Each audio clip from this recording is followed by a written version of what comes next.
El 11 de septiembre se acerca al campamento de Tuyutí un soldado paraguayo con un mensaje. Francisco Solano López solicita una entrevista con el jefe de los ejércitos aliados, Bartolomé Mitre. Solano López tendrá intenciones de detener la guerra. Mitre acepta la propuesta del mariscal. El 12 de septiembre de 1866, ambos presidentes se encuentran en un punto intermedio entre Paso Pucú y Tuyutí. Enseguida se dirigieron al montecito histórico de esta guerra, Yataití-Corá. Nuestro amigo Mitre llevaba sobre su casaca militar la banda azul y blanca y su tradicional sombrerito de panza de burro.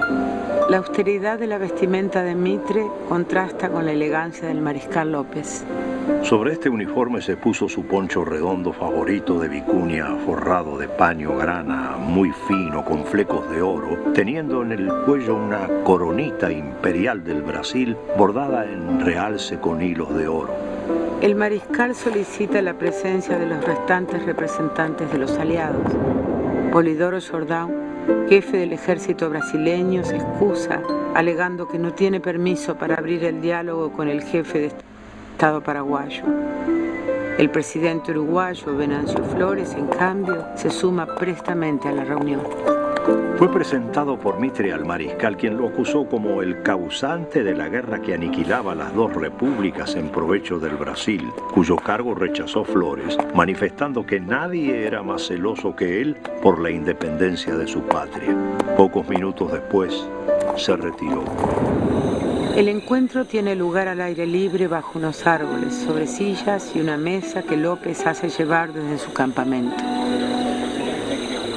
Durante las 5 horas que dura el encuentro, los soldados enemigos también se acercan. Bromean, comparten el mate. Quizás ya no necesiten usar sus armas contra el otro nunca más. El general Mitre ha dicho que López viene con ideas muy humanitarias, que trae deseos de terminar la guerra que él mira como una calamidad. Añade nuestro general que López no es un hombre tan vulgar como se ha creído generalmente. Solano López intenta llegar a un acuerdo con Mitre. Argentina podría abandonar esta guerra y dejar que Paraguay se entendiera sola con el imperio.